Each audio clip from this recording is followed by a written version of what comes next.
generalidades de los Moadim. ¿Qué calendario debemos usar? Existe mucha confusión entre los que estudian raíces hebreas respecto de cuál calendario se debe usar para guardar los Moadim de Adonai. Algunos utilizan el calendario lunar, otros el calendario solar, otros la astilla de la luna, otros el calendario judío de Hillel. Sin embargo, si queremos hacer las cosas como Adonai manda, debemos utilizar su calendario. Éxodo 12:2. Este mes les será principio de los meses, para ustedes este será el primero de los meses del año. Deuteronomio 16:1. Observen el mes de Abib y guarden Pesaj para Yahvé su Elohim, porque en el mes de Abib, Yahvé su Elohim lo sacó de la tierra de Egipto en la noche. El primer mes del año, según la escritura, es el mes donde salieron los israelitas de Egipto. Adonai le puso de nombre Abib. Los 12 meses en el calendario de Adonai no tenían nombre y se contaban por los números ordinales. Es importante que usted entienda que los meses en el calendario de Adonai no tienen nombre, porque el calendario que utilizan los judíos y muchos de raíces hebreas le ponen nombre a los meses. Adonai no hizo tal cosa. Solamente al primero. Primero de Crónicas 27:2 dice el primer mes, el segundo mes, el tercer mes, el cuarto mes, el quinto mes, el sexto mes, el séptimo mes, el octavo mes, el noveno mes, el décimo mes, el undécimo mes y el duodécimo mes, lo que nos hace ver. El único mes al que se le menciona nombre es al mes primero, que se llamaba Abib, que significa primavera o reverdecer, y que corresponde a las fechas de mediados de marzo a mediados de abril. Esto lo encuentra usted en la cita que ya vimos de Deuteronomio 16:1. De la misma manera, los 7 días de la semana no tenían nombre y solamente el séptimo día tenía nombre y se llamaba Shabbat, que significa descanso. Génesis 1:5 nos dice, fue la tarde y fue la mañana el día primero, fue la tarde y la mañana el día segundo, y así sucesivamente hasta el sexto día. Y luego en Génesis 2:23 dice, en el sexto día Elohim terminó con sus trabajos, los cuales él había hecho. Así que él descansó en el séptimo día de todos sus trabajos que él hizo. Elohim bendijo el séptimo día y lo separó como santo, porque en ese día Elohim descansó de todos sus trabajos que había comenzado a hacer. Fue luego de la deportación a Babilonia que los judíos empezaron a mezclar el calendario que tenían bíblico con el babilónico. De ahí vemos que al mes primero le cambiaron el nombre de Abib y le empezaron a decir Nisan, y al cuarto mes le pusieron Tamuz. El calendario judío de Hillel II es el que es más utilizado el día de hoy por los judíos, tanto los mesiánicos como los ortodoxos, y por muchos de raíces hebreas, pero es babilónico. Por lo tanto, no debiera ser utilizado por ningún creyente que guarda la Torá. Hablemos entonces ahora de la creación del sol y de la luna. Génesis 1:14 dice, dijo luego Elohim, haya lumbreras en la expansión de los cielos para separar el día de la noche y sirvan de señales para las estaciones, para los días y para los años. La palabra estaciones viene de la palabra Moadim. En singular se dice Moed. Es el Strong 4150 y dice una cita, un tiempo arreglado, una temporada, específicamente un festival, convencionalmente un año y por implicación una asamblea, convenida para un propósito definido. Técnicamente una congregación y por extensión un lugar de reunión. También una señal establecida desde antes. Así es que el sol y la luna fueron puestos para que fueran señales de los Moadim. Entonces, ¿qué cosas son los Moadim? Común y equivocadamente son conocidos como las fiestas de Adonai. Los Moadim no son necesariamente las fiestas, son los tiempos establecidos de Adonai para vernos con él. Durante los Moadim estamos llamados a congregarnos en santa convocación con los hermanos y guardar el mandamiento establecido para dicha asamblea. Levítico 23:1 dice, Yahvé dijo a Moisés, dile a los hijos de Israel, los tiempos designados de Yahvé que proclamarán como convocaciones santas son mis tiempos designados. Existen dos categorías que son los Moadim de primavera y los Moadim de otoño. Los Moadim de primavera son la cena de Pesaj o la cena de Pascua. Número 2, la fiesta de los panes sin levadura. Número 3 es el día de los primeros frutos. Y número 4 es la fiesta de las semanas. Todo esto lo encuentra usted en Levítico 23 del 5 al 22. Se cumplieron proféticamente en la primera venida del Mesías. La cena de Pascua es la conmemoración de la salida de los israelitas de Egipto con la muerte de los primogénitos egipcios y los corderos que suplantaron a los primogénitos israelitas. Dice la palabra que pusieron la sangre en los dinteles de las puertas y así fueron libertados los israelitas de Egipto. Eso sucedió un 14 de Abib. Un 14 de Abib también, Yeshua murió por toda la humanidad. Él era el Cordero de Pesach de Adonai. Número 2, que es la fiesta de los panes sin levadura, es el 15 de Aviv, justamente cuando el 14 cae el sol. Entre el 15 es la conmemoración de que los israelitas tuvieron que cocinar panes que no se les fueran a inflar para que pudieran comer durante el tiempo que estaban huyendo de Egipto, y Adonai los sustentó con esos panes sin levadura. Se cumplió proféticamente cuando Yoshua fue sepultado. Dice la escritura que él fue sepultado al caer el sol, justo cuando iniciaba la fiesta de los panes sin levadura, que la levadura simboliza el pecado. Yeshua se llevó el pecado a la tumba. Y luego viene el día de los primeros frutos, que conmemora la libertad de los primogénitos. También tradicionalmente se cree que es el día que cruzaron el Mar Rojo los israelitas. Entonces ese día, 3 días y 3 noches después de su sepultura, Yeshua resucitó. No se cuenta desde la muerte, se cuenta desde la sepultura. Entonces Yeshua fue sepultado un miércoles al caer el sol.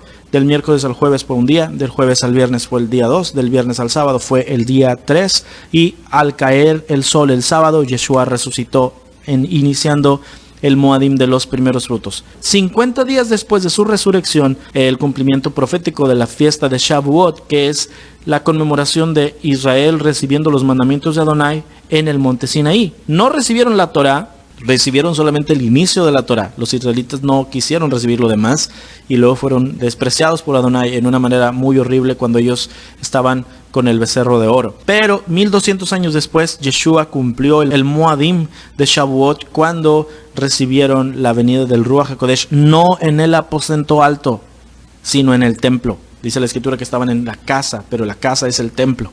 Ahí recibieron el Ruach HaKodesh, los que estaban reunidos, y ahí los escucharon las 3000 personas, y ahí se pudieron bautizar en ese momento porque había pilas. Dígame usted cómo lo iban a hacer en una casa. Los Moadim de primavera se cumplieron en la primera venida del Mesías. Luego vienen los Moadim de otoño. Los Moadim de otoño son el día de las trompetas, que se dice Yom Teruah, el día de expiación y la fiesta de los tabernáculos. Lo encuentra usted en Levítico 23, del 23 al 43, y se cumplirán proféticamente en la segunda venida del Mesías. Día de trompetas es primero del mes séptimo. Ese es el día que Yeshua regresa, por cierto. En primera a los Tesalonicenses 5, versículo 1, dice: en cuanto a los tiempos y a las sazones no hay necesidad de que se les escriba, porque ustedes saben perfectamente que el día del Señor vendrá así como ladrón en la noche para los que andan en oscuridad. Pero ustedes no anden en oscuridad para que los agarre como ladrón, porque ustedes son de la luz. Así es que si yo soy de la luz, yo conozco. Dice, no hay necesidad de que te escriba. No es porque permanezcas en ignorancia, sino porque se supone que tú ya sabes. Y claro, cuando guardas los Moadim, entenderás qué día regresa. Yeshua regresa al sonar de la trompeta, y justamente en Yom Teruah se toca la trompeta, primero del mes séptimo. 10 días después es el día de Yom Kippur, el día de expiación. Es el día donde los israelitas celebraban un sacrificio anual de expiación por los pecados de toda la nación de ignorancia, no por los pecados flagrantes. Usted no puede decir, no, pues es que perdonaban a los adúlteros y a los homicidas. No, eso no se perdonaba. Se perdonaban los pecados de ignorancia. De la misma manera en Hebreos capítulo 7, que Yeshua también vino a hacer el sacrificio por todos nosotros. Pero en primera de Juan nos mencionan que Yeshua es nuestro abogado y él viene a justificar nuestros pecados delante de Adonai por causa de nosotros haber fallado. Pero en Pablo dice que Yeshua no se puede negar a sí mismo, y Yeshua es la Torah viviente. Por lo tanto, si tú eres un adúltero, ahora que vienes a Yeshua y vives en adulterio, no puedes recibir gracia, porque para poder justificar tus pecados ante Adonai, Yeshua necesita negarse a sí mismo, cosa que no puede hacer. Por lo tanto, el día de expiación no se aplica a ti. Así es que si tú has, ahora que vienes a la fe del Señor, seguido viviendo en pecado, yo te invito a que te arrepientas realmente, a ver si todavía Yeshua te puede perdonar. Porque no podemos clamar que tenemos la gracia y podemos hacer cualquier pecado, igual nos perdona, porque no cualquier pecado se te va a ser perdonado. Eso es Yom Kippur. Y se cumplirá proféticamente en el juicio de las naciones antes de entrar al milenio, allí donde Yeshua apartará las ovejas de las cabras. Y por último, la fiesta de los tabernáculos conmemora los 40 años que los israelitas estuvieron en el desierto viviendo en carpas. Adonai les dijo: cuando entren a la tierra prometida, del 15 hasta el 23 de cada mes séptimo, ustedes van a recordar, van a salir de su casa, van a vivir en enramadas y recordarán cómo Adonai vino a vivir en una enramada con ustedes. Por eso Adonai hizo el tabernáculo. tabernáculo y habitó entre nosotros. ¿Y sabe cómo se cumplió? De dos maneras. Uno, Yeshua tabernaculizó con nosotros. Yeshua nació en Sukkot. Él nació bajo una azúcar, no nació en un establo. Yeshua no nació en un establo maloliente. Quítese esa idea de su cabeza. La palabra pesebre no significa establo, es un abrevadero donde comían los animales. Yeshua fue puesto en un pesebre, pero él nació bajo una azúcar. Yeshua nació en una azúcar, cumpliendo lo que la Escritura dice. Y también se cumple en el final de los tiempos en las bodas del Cordero. Es justamente el día de las bodas del Cordero, o la fiesta de las bodas del Cordero. Algo por aclarar. Aunque todas las fiestas de Adonai son Moadim, no todos los Moadim son fiestas. Para los que dicen, no, es que celebramos las fiestas, y luego dicen la fiesta de Pesaj. No, Pesaj no es una fiesta. La fiesta de Yom Kippur no es una fiesta. Son 7 Moadim, 8 con Shabbat, pero solo 3 son fiestas. Número 1, panes sin levadura. Número 2, la fiesta de las semanas, otros le dicen Pentecostés. Y número 3, la fiesta de los tabernáculos. Y durante las fiestas, Éxodo 23:14 nos dice, 3 veces al año harás fiesta en mi honor. La fiesta de panes sin levadura la celebrarás en el mes de Abib, en la fecha establecida. Fue en ese mes cuando ustedes salieron de Egipto. La fiesta de Shavuot la celebrarás cuando recojas las primicias de tus siembras. Y la fiesta de Sukkot de fin de año la celebrarás cuando recojas las cosechas. Si usted es un cristiano que dice eso de las fiestas no es para mí, bueno, son Moadim y claro que son para usted, porque si usted es salvo, usted es de Israel, aunque no lo quiera creer. La Escritura dice que la orden de guardar los Moadim es para todo el pueblo de Israel, naturales e injertados. Los naturales hoy son los judíos, los injertados somos nosotros, gentiles, que somos parte de Israel por la gracia de Yeshua. Números 15:15 dice, en cuanto a la asamblea, un estatuto habrá para ustedes y para el extranjero que reside con ustedes. Un estatuto perpetuo por todas sus generaciones, como ustedes son, así será el extranjero delante de Adonai. Una sola Torá y una sola ordenanza para ustedes, para el extranjero que reside entre ustedes. Entonces Yahvé dejó los Moadim para que fueran símbolos claros y entendibles de su pacto con su pueblo. Él sabe que podemos olvidar sus promesas, pero al estar celebrando sus Moadim, tendremos presente continuamente el recuerdo de su fidelidad a través de la historia. Otra cosa importante, los Moadim hoy en día no se pueden guardar como en la Escritura se guardaban. Deuteronomio 16:16. 3 veces al año todos sus hombres comparecerán en la presencia de Yahvé su Elohim en el lugar que él escoja. En la festividad de panes sin levadura, en la festividad de Shavuot, en la festividad de Sukkot. No se presentarán delante de Yahvé con las manos vacías. Adonai instituyó que solo en el lugar donde él elija se deben guardar los Moadim. Eso nos impide realizar cualquier Moadim al pie de la letra, ya que el lugar es Jerusalén y específicamente el templo, que hoy no existe. Segunda de Crónicas 6:6 nos dice, mas a Jerusalén he elegido para que en ella esté mi nombre, y a David he elegido para que esté sobre mi pueblo. Deuteronomio 12:11 dice, deberás llevar todo lo que yo te ordeno al lugar de adoración designado, el lugar que Adonai tu Elohim elija, para que su nombre sea honrado. Celebra allí en presencia de Adonai tu Elohim con tus hijos e hijas y todos tus sirvientes. Asegúrate de no sacrificar tus ofrendas quemadas donde se te ocurra. Solo podrás hacerlo en el lugar que Adonai elija en el territorio de una de sus tribus. Para celebrar Moadim, bíblicamente necesitamos 3 cosas principales. Número 1, ir a Jerusalén, donde Yahvé puso su nombre. Número 2, ir al templo, que es la locación física. Y número 3, sacerdotes para que hagan los sacrificios. Como no hay templo ni sacerdotes, aún los que van a Jerusalén solo pueden recordar como memoriales los Moadim y no hacerlos al pie de la letra. La palabra memorial en hebreo se dice Zikron, que es el Strong 2146 y significa un recuerdo o una conmemoración. Teniendo en cuenta todo esto, debemos recordar las palabras de Pablo en Colosenses 2:16, que nos dice, por tanto, que nadie les juzgue en asuntos de comida o de bebida, o en cuanto a días de fiesta, lunas nuevas o días de reposo. El apóstol Pablo nos dice que no debemos ser juzgados en relación a cómo realizamos los Moadim.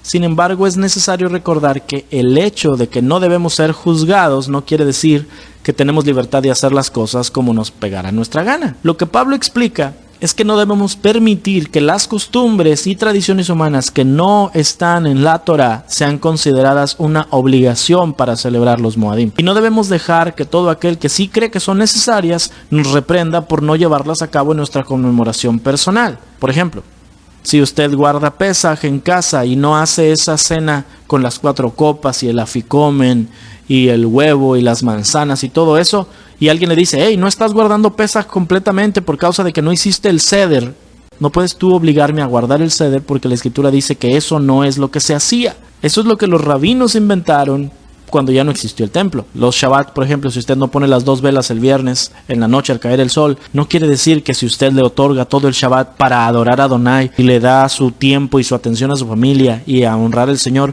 no quiere decir que usted ya no está guardando Shabbat. Claro que sí. Y tampoco quiere decir que si usted hace eso, todo el resto del Shabbat usted puede hacer lo que quiera. Claro que no. Guardar Shabbat no se trata de la cena. Guardar Shabbat se trata de darle el día a Adonai. La cena es algo bueno si usted lo quiere hacer, pero sepa que eso no está en la Torah. Por lo tanto, usted no debe pensar que tiene que hacerlo por causa de que luego el que no sabe pensará que ese es obligatorio y usted le estará poniendo mandamientos de hombres a una persona que no comprende. Así es que todas las cosas que no están en la escritura y hacemos, de esas cosas nosotros somos responsables para las personas que nos ven de explicarles por qué hacemos cosas que no están en la palabra y las consideramos importantes o hasta obligatorias. Sepa por qué hace las cosas. Haga mejor lo que dice la palabra, no se meta en problemas. Al guardar los Moadim, solamente podemos hacer memoriales o recordatorios solemnes de las fechas establecidas para honrar a Adonai. Estamos llamados a intentar guardar los mandamientos de la mejor manera, ahora que somos salvos. No a excusarnos con el pretexto de que como no es igual que en la escritura, no debemos hacerlo. En conclusión, es la hora de restaurar la celebración de los Moadim de Adonai como Él lo estableció en su Torah. Cuando guardamos sus mandamientos y observamos sus Moadim, estamos preparando el camino de Adonai para el día que Él regrese. Isaías 43 nos dice, voz que clama en el desierto, preparen camino a Yahvé, enderecen calzada en la soledad a nuestro Elohim.